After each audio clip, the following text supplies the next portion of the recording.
미가서 7장 말씀입니다. 이제 미가서의 마지막 장인데요. 미가서는 세 편의 설교로 이루어져 있고 마지막 세 번째 설교가 6장과 7장입니다. 그래서 오늘 이 7장 말씀은 6장과 이제 연결해서 생각해 봐야 합니다. 6장의 내용을 다시 한번 우리가 살펴본다면 6장의 내용은 그런 것입니다. 마치 법정에서 서로 변론하는 것처럼 하나님께서 원고도 되시고 또한 재판장도 되셔서 피고인 이스라엘에 대해서 변론하시는 그런 내용이죠. 그래서 하나님께서 이스라엘에게 그 죄를 이제 말씀을 하십니다. 선지자 미가를 통해서 그 죄는 하나님께서 이스라엘 백성을 사랑하시고 인도하셨음에도 불구하고 이스라엘 백성이 하나님을 그 은혜를 망각하고 그리고 도리어 하나님께서 자신들을 괴롭게 한다. 뭐 이런 식으로 하나님을 불평하는 이러한 죄를 범한 것이죠. 그래서 하나님께서 6장 3절에서 내 백성아 내가 무엇을 네게 행하였으면 무슨 일로 너를 괴롭게 하였느냐 이제 이렇게 말씀을 하시는 것이죠. 그러니까 그런 식으로 좀 불평을 하는 죄를 범하고 있다. 그래서 너희들은 기억하라 이런 요절에 그래서 그런 이제 죄를 범했을 때에 이스라엘이 그 변론을 듣고 조금은 잘못한 것을 이제 생각을 하지만은 그러나 자신들의 그 죄는 그냥 마치 얼버무리듯이 하죠. 그래서 6장 6절 7절에 보면 우리가 그러면 하나님 앞에 나아가서 이 번제물 좀 드리면 되겠습니까? 7절에 또 뭐 심지어 마다들을 드리면 되겠습니까? 이방 풍속에 따라서 이렇게 아주 얼버무리는 죄를 진정으로 죄를 회개하고 잘못했습니다. 뭐 고백하는 이런 마음을 찢는 이런 상한 심령의 제사를 드리는 것이 아니라 그저 형식적인 제물 정도 드려서 어떻게 무마하려는 이제 이러한 답변을 합니다. 이에 대해서 하나님께서 미가를 통해서 내가 진짜 원하는 게 뭐냐, 뭔 줄 아느냐 하고 그 유명한 말씀대로 세 가지 내가 원하는 것은 그 8절에 보면 세 가지죠. 정의를 행하라는 것입니다. 그리고 또 하나님을 사랑하고 이웃 사랑하는 것을 실천하라는 것이고 그리고 항상 겸손하게 하나님과 함께 동행하는 것 이 세 가지를 내가 너희들에게 원하는 것이다. 그런데 너희들은 그것을 지금 잘 하지 않고 있지 않느냐 이런 말씀이죠.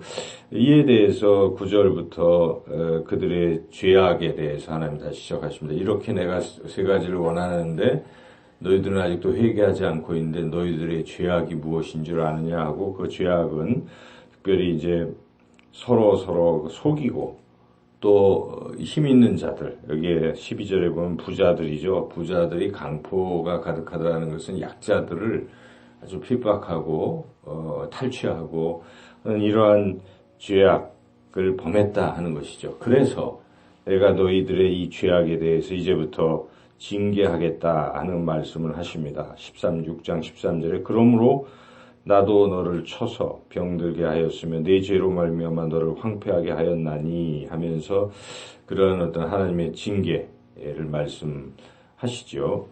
그리고 그들의 또 하나의 죄악은 6장 16절에 나온 대로 오므리의 율례와 아합집의 모든 예법을 지키고 전통을 따른다. 이것은 북이스라엘을 말해 지금 남유다 사람들에게 북이스라엘의 그 죄악을 따라가고 있다. 북이스라엘의 죄악의 핵심은 여로보암이 그 금송아지 단 해가지고 우상 숭배하는 거죠. 그래서 이런 우상 숭배의 죄악도 너희도 따라서 범하고 있다 하는 것을 이제 지적하는 것이죠.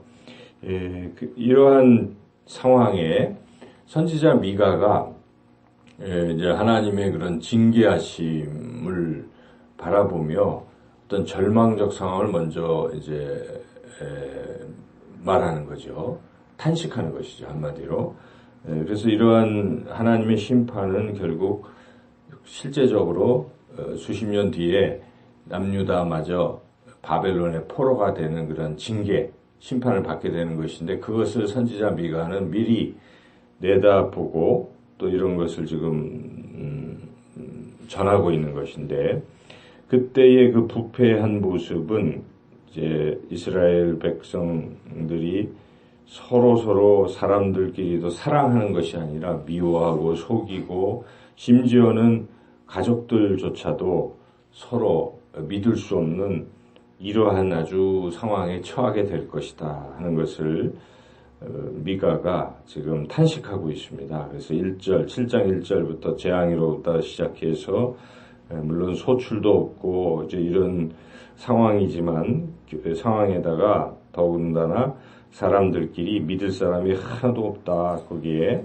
그리고 하나님을 경외하는 사람도 찾아볼 수가 없고, 이런 이제 쭉 뭐 권력자들은 더욱 나쁘고 자기들 그만 탐하고 있다, 이제 이런 것이죠. 그래서 그 상황이 가장 절망적 상황임을 탄식하는 것이 6절이죠. 6절을 같이 읽어보겠습니다. 아들이 아버지를 멸시하며 딸이 어머니를 대적하며 며느리가 시어머니를 대적하리니 사람의 원수가 곧 자기의 집안 사람이로다. 이 정도면 아주 상황이 아주 나쁜 상황 아니겠습니까? 집안 식구들끼리도 믿을 수 없는 이런 상황, 이 절망적 상황을 지금 탄식하고 있습니다. 그런데 우리가 주목할 말씀은 선지자 미가는 절망적 상황을 탄식하는 것으로 끝낸 것이 아니라 하는 사실입니다. 그런 절망적 상황에서도 선지자 미가는 하나님을 바라본다는 것입니다. 비록 지금 남유다가 하나님 앞에 범죄해서 바벨론 포로로 끌려가고 징계를 받을 것을 내다보지만 그것으로 끝내는 것이 아닙니다. 그 이후에 하나님은 이스라엘 백성을 용서하시고 다시 구원하시고 회복시키실 것을 노래한다 하는 것이죠. 이 말씀은 마치 우리가 하박국, 이번 추석 예배 때 우리가 읽었던 그 하박국 말씀과도 또 동일하지 않습니까? 하박국도 똑같아요. 미가나 하박국이나 이런 이스라엘 백성이 바벨론 포로로 끌려갈 것이라는 절망적 상황을 내다보죠. 내다보고 예언을 하면서도 그러나 나는 비록 외양간에 송아지가 없을지라도 나는 구원의 하나님을 바라보고 기뻐하리라 하는 우리 하박국서 3장의 노래, 그 노래에도 똑같은 맥락입니다. 절망 속에서도 희망을 노래한다는 것이죠. 선지자 미가도 똑같습니다. 이 선지서들을 쭉 읽어보면 그냥 끝난다는 것으로 선포하는 게 아닙니다. 항상 그 뒤에 그래도 그 뒤에 하나님이 택한 백성을 완전히 버리시는 것이 아니라 다시 구원하시고 회복시키실 것이다 하는 것을 노래하는 것이죠. 이 선지자들의 공통적인 것이죠. 그래서 여기에 이 7장 7절부터 7절 한번 읽어볼까요? 오직 나는 여호와를 우러러보며 나를 구원하시는 하나님을 바라보나니 나의 하나님이 나에게 귀를 기울이시리로다 하면서 비록 9절에 내가 여호와께 범죄하였으니 그의 진노를 당하려니와 그렇지만 하나님은 그 심판하시고 징계하신 후에 나를 인도하사 광명에 이르게 하시리니 내가 그의 공의를 보리라. 이렇게 마지막에 하나님이 회복시키실 것을 바라보고 그 희망을 노래하고 있다 하는 것. 그래서 하나님께서는 비록 우리가 잘못했지만 우리를 또한 죄까지도 용서하실 것이다 하는 또 그 죄의 사유함에 대한 확신도 또 가지고 있습니다. 그 18절, 19절 읽어보겠습니다. 주와 같은 신이 어디 있으리까? 주께서는 죄악과 그 기업에 남은 자의 허물을 사유하시며 인애를 기뻐하심으로 진노를 오래 품지 아니하시나이다. 다시 우리를 불쌍히 여기셔서 우리의 죄악을 발로 밟으시고 우리의 모든 죄를 깊은 바다에 던지시리이다. 그렇습니다. 하나님은 우리가 잘못해도 징계는 하시지만 완전히 멸하시는 분이 아니십니다. 다시 회복시키시는 하나님, 그런 하나님이시라는 것입니다. 이것이 바로 우리의 믿음이 되어야 한다 하는 것이죠. 하나님이 때로 징계하실 때 그 징계는 우리를 멸하시려는 징계가 아니라 돌이키시려는 징계라는 사실입니다. 그래서 우리가 어떤 상황에서도 어떤 큰 죄를 지었을지라도 중요한 것은 하나님 앞에 나오는 것입니다. 하나님 앞에 통회하고 마음을 짓고 잘못을 깨닫고 회개할 때 하나님은 그 누구라도 그가 회개하고 돌아온다면 용서하십니다. 용서하시고 다시 회복시키는 것이죠. 그래서 우리가 에스겔서 말씀을 봐도 하나님이 어찌 악인이 죽는 것을 기뻐하시겠느냐. 그가 돌이켜 내게로 돌아오면 내가 그를 용서하리라 라고 그렇게 또 말씀하지 않습니까? 그것이 그 하나님의 크신 사랑 또 인내하심입니다. 그래서 우리가 하나님이 누구신지를 잘 아는 것이 신앙의 핵심입니다. 성경 66권 우리가 이제 성경 공부를 시작하지만 그 66권을 전체를 우리가 공부하면서 깨달아야 될 핵심은 하나님이 어떤 분이시냐 하는 것인데 하나님은 사랑이 무한하신 하나님이시다 하는 것입니다. 제가 어떤 분의 간증을 들었어요. 그분이 그런 말씀을 하시더라고요. 자신은 불교에 지금까지 심취해 있었는데 예수님을 믿게 되고 하나님을 믿게 됐는데 큰 차이가 있다는 것입니다. 하나님은 사랑이시다. 그래서 그 아드님에게도 그것을 전했다 하는 말씀 제가 들으면서 참 그 신앙이 바르게 잘 세워졌구나.